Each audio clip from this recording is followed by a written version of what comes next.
Welcome back, geographers. Landforms and waterways. North Africa includes 5 countries. Egypt is the easternmost country in the region. Some of Egypt is in Southwest Asia. Libya is to Egypt's west.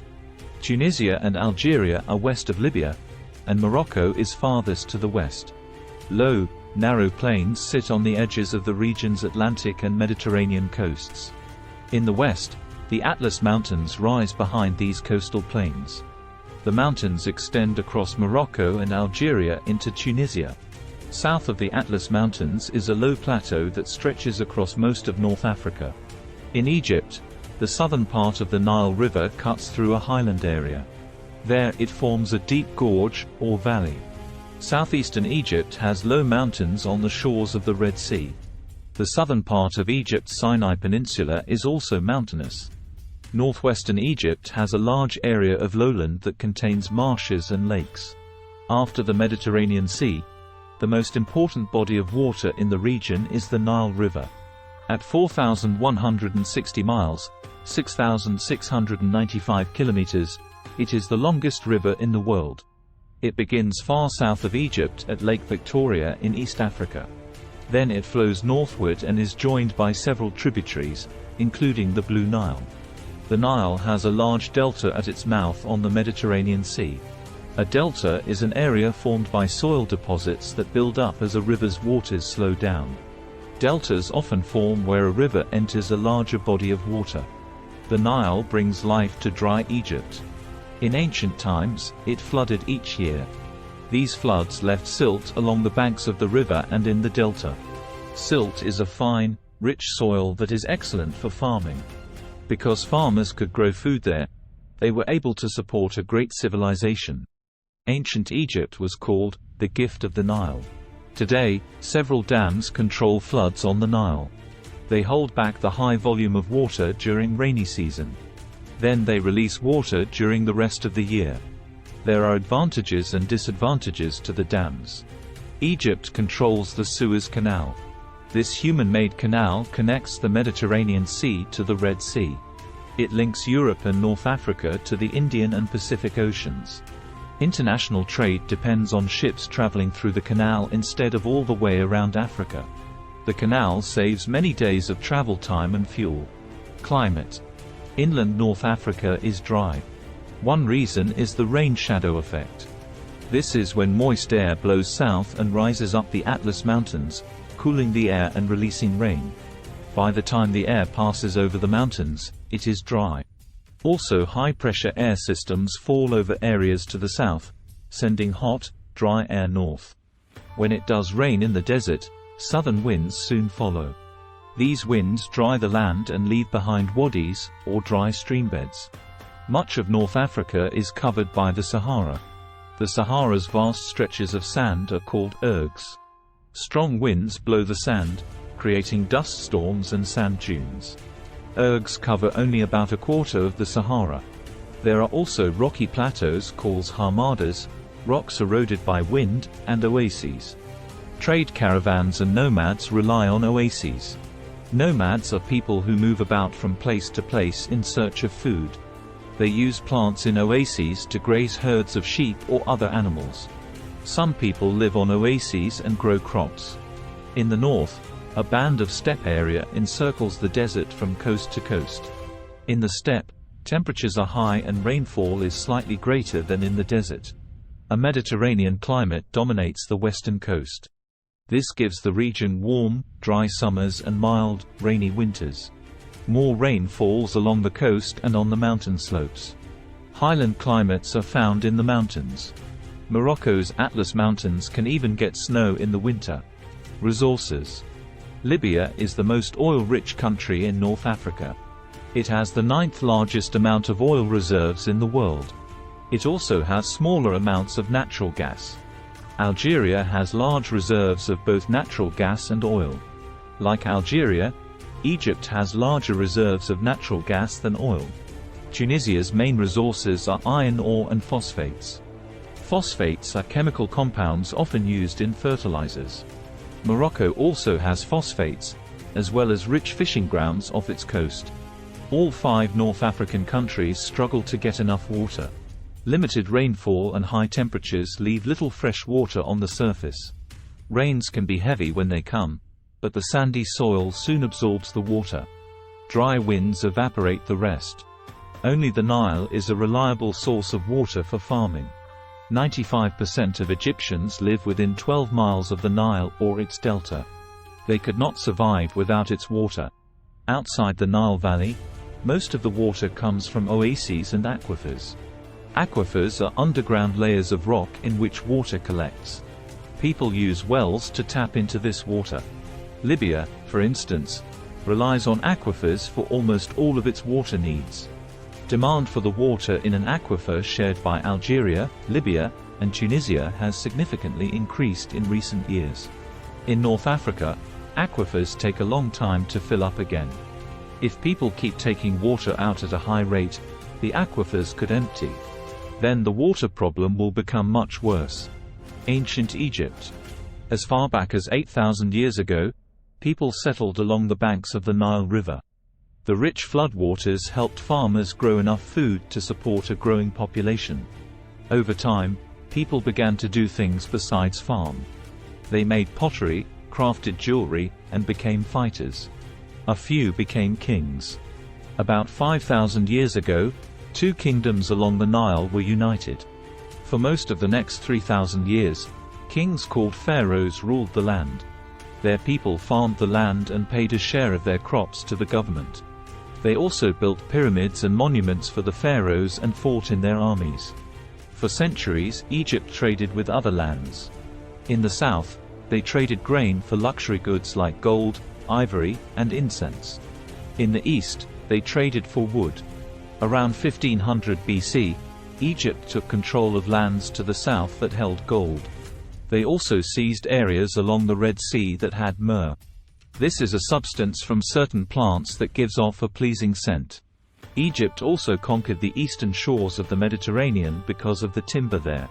The Egyptians believed in many gods. The sun god was an important god. His journey across the sky brought warmth that would help grow crops. They believed the pharaoh was the head of Egyptian society and the son of the sun god. Egyptians also believed in life after death. Because of this, pharaohs had vast tombs filled with riches, food, and other goods, built for themselves. When a pharaoh died, his body was preserved as a mummy and placed in a tomb. Historians know much about ancient Egypt because the Egyptians had a system of writing. This system was called hieroglyphics. It used pictures to represent sounds or words. Later, Egypt built one of the world's earliest libraries. It stored many important works of ancient literature. Egyptians made many advances in technology, as well. Their knowledge spread to other lands through trade and conquest. The Middle Ages. Western North Africa was first visited by other Mediterranean peoples in the 600s BC. Traders from what is now Lebanon built settlements there, including the city of Carthage. Within 200 years, Carthage controlled North Africa from modern Tunisia to Morocco. It also ruled parts of Spain and Italy. After fighting wars with Rome in the 200s and 100s BC, Carthage was destroyed. Rome came to control western North Africa and Egypt. In time, many North Africans converted, or changed, to Christianity, which was the religion of the Roman Empire. Otherwise, the Roman Empire had little effect on North Africans. In the AD 400s, the Roman Empire fell, and several kingdoms formed in North Africa. In the AD 600s, the religion of Islam emerged. Islam is a monotheistic religion. Monotheism means belief in one God. Followers of Islam, called Muslims, began to conquer other lands.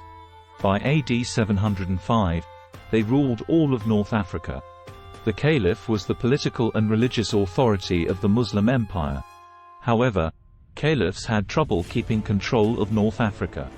By the AD 800s, separate Berber kingdoms arose. In the AD 1000s, an Islamic group known as the Fatimids took power in Egypt. By the AD 1000s, most Berbers and Egyptians had converted to Islam and adopted the Arabic language. The modern era. In the 1500s, North Africa fell under the rule of foreign armies, including Portugal, Spain, and the Ottoman Empire. As Ottoman power weakened in the 1800s, Europeans moved into the area. At first, Egypt remained free. Once Egypt built the Suez Canal in 1860, however, Britain sent troops to gain control of the country. The table below shows when foreign countries took control of North African countries.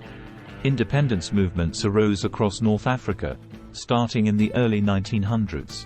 In 1952, Egypt became an independent republic. In 1962, Algeria ousted the French. In 1969, Libyan military leaders took control of the country. They were led by Muammar al-Gaddafi, who remained in power for 40 years. In 1959, Tunisia became a republic. In 1956, Morocco became a monarchy.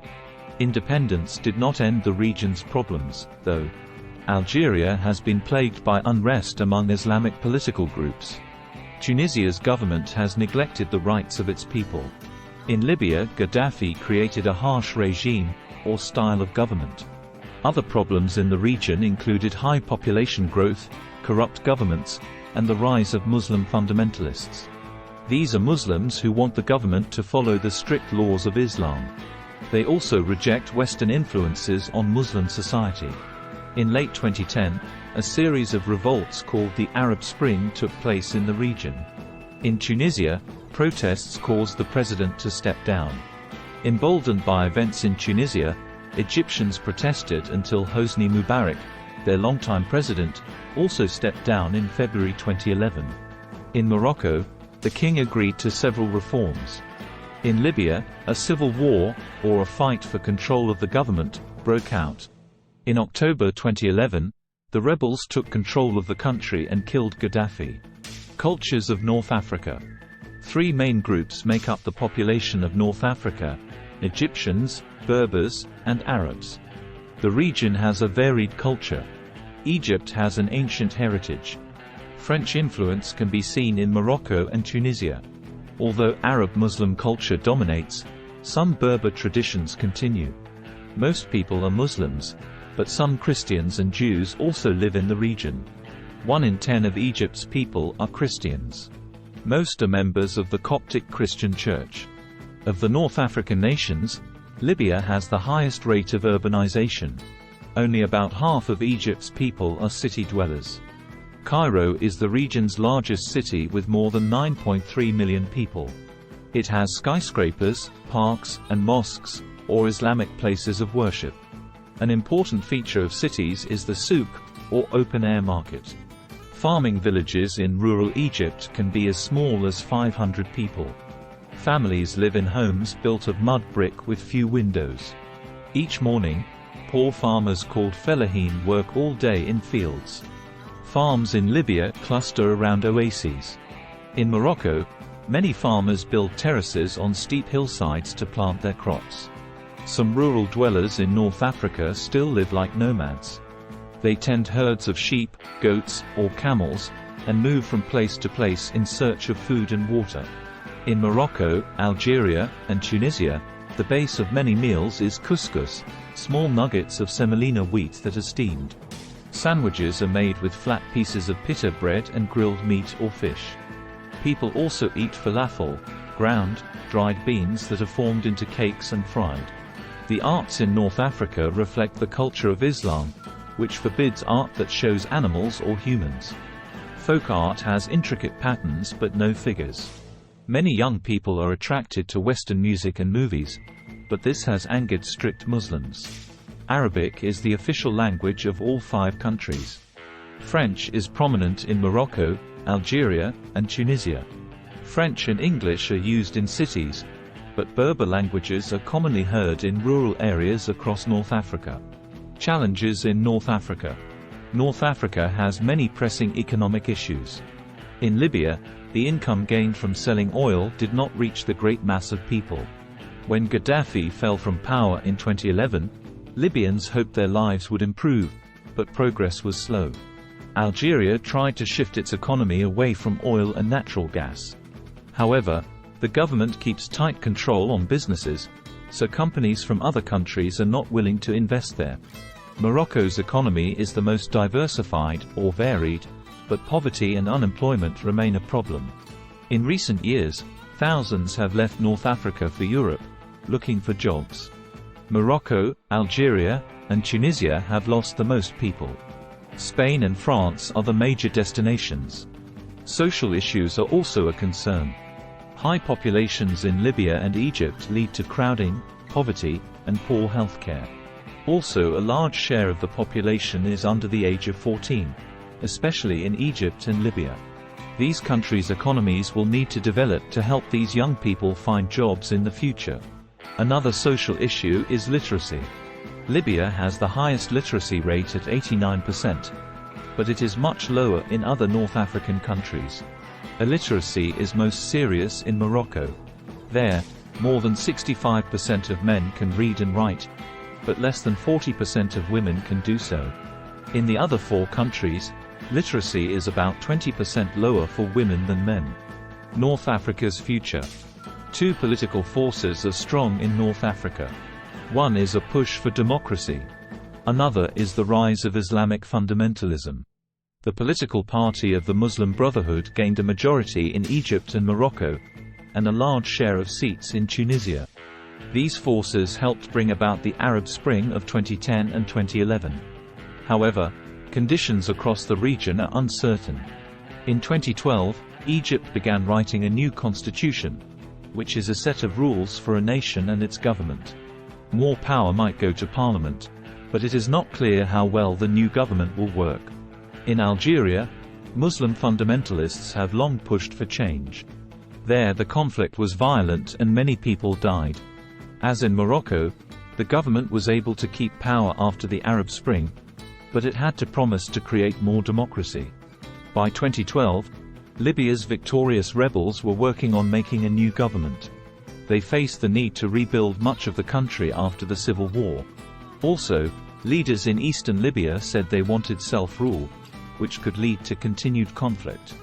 Many Muslims worry about the impact of Western culture on their lands. They think Western entertainment conflicts with Islamic values. They also disagree with Western ideas on women's rights. Women in North Africa have more rights than in other Muslim lands, especially in Tunisia where they can own businesses. In Egypt, Coptic Christians worry about their position because of attacks from Muslim extremists. Egypt and Morocco have close ties to the United States. That friendship has come under increasing criticism from Muslim fundamentalists. This raises questions about what will happen if Muslim conservatives gain power. Will the new governments reject close ties with the United States?